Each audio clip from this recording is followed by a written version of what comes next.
लुका लुका की पत्री अध्याय 21 उसका 34 वचन।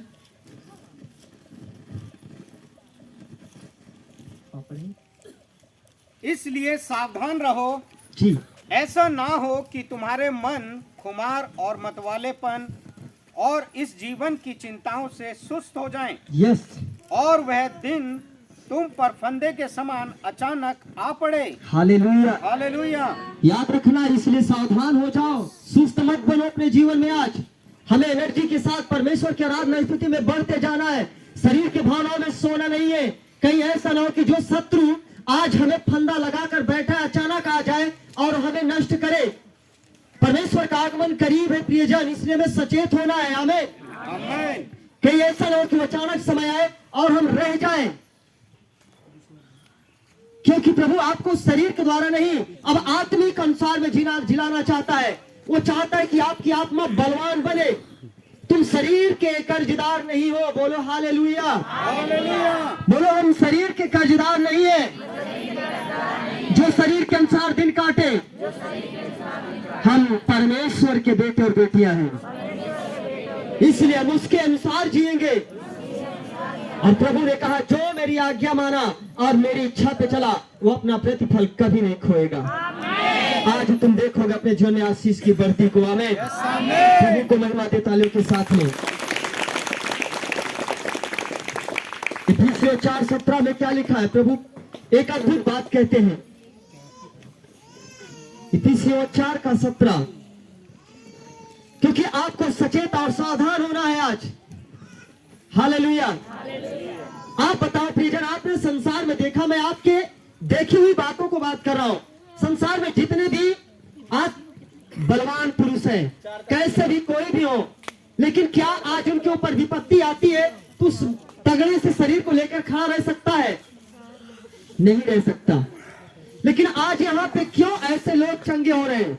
क्यों लोगों को प्रभु छुटकारा दे रहा है? क्यों आज बीमारियों से, कोई 30 साल, कोई 40 साल, कोई 20 साल की बीमारियों से तत्काल प्रभु ने उनको जीवन दान दिया। हालेलुया। क्योंकि तुम्हारी आत्मा को प्रभु ने छुआ है। ये जीवन की रोटी, ये परमेश्वर आपको छुआ, इस कारण आप जीवित हो रहे हो। हालेलुया। आपकी आत्मा आपके प्रभु की आत्मा है, इस कारण परमेश्वर से आपका मेल होता है। इस कारण वो आत्मा जब परमेश्वर की आत्मा से मेल करती है, हर एक परिस्थिति टूटने लगेगी यीशु मसीह के नाम से। हर एक समय बदलने लगता है उस व्यक्ति का। बोलो यीशु मसीह की।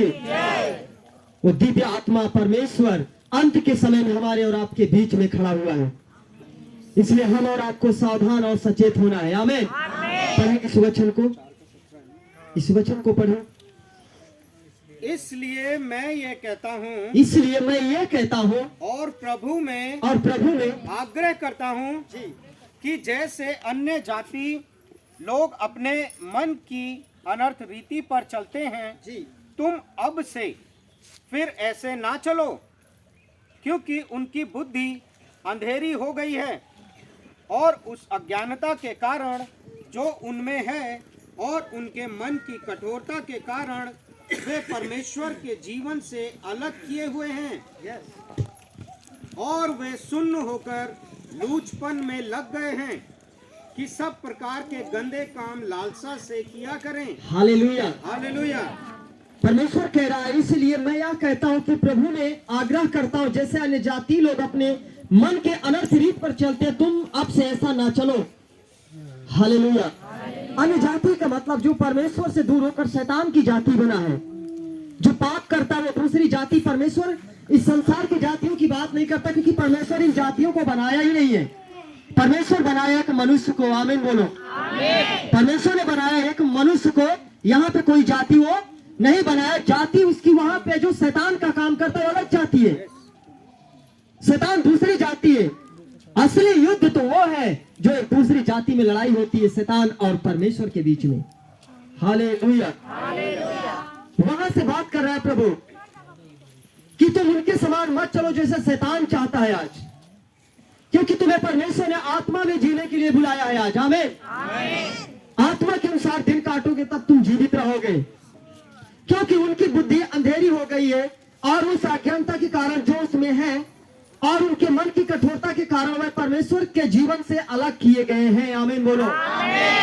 आपको पता होना चाहिए, एक संसार का जो पाप का व्यक्ति है, क्या वो जीवन से अलग किया गया? नहीं, उनको प्रभु ने मौका दिया है आने के लिए। जीवन से अलग उसको किया गया, उस शैतान को, जो जीवन से अलग किया गया, जिसका नाम इब्लीस है, वो जीवन से अलग किया गया परमेश्वर के। आमीन। वो हमारे परमेश्वर के साथ नहीं बैठ सकता। बोलो यीशु मसीह की। इसलिए वो परमेश्वर के जीवन से अलग किया गया है। बोलो अलग किया गया है। हालेलुया।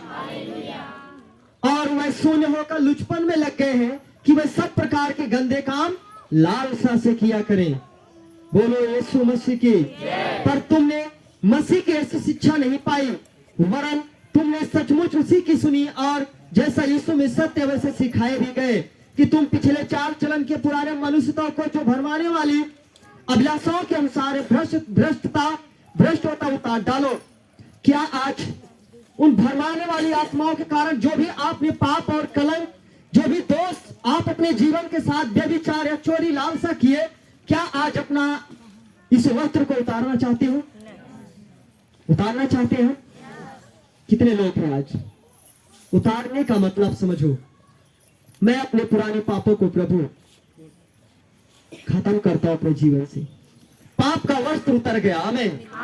और जो व्यक्ति अंगीकार कर लेता है और मान लेता है कि प्रभु मैं ऐसा नहीं करूंगा, मैं कहता हूं उसकी हर एक जरूरत पूरा होती है जब वो यहोवा के सामने मन्नत मानता है। तो आपकी 100% वो आपके परमेश्वर के राज्य में डायरी में लिखा जाता है और आप उस राज्य के अधिकारी बनते हो और आपकी हर एक जरूरत खुदावंद पूरा करता है यीशु मसीह के सामर्थी नाम में। आमीन। महिमा दे प्रभु यीशु मसीह को। हालेलुया।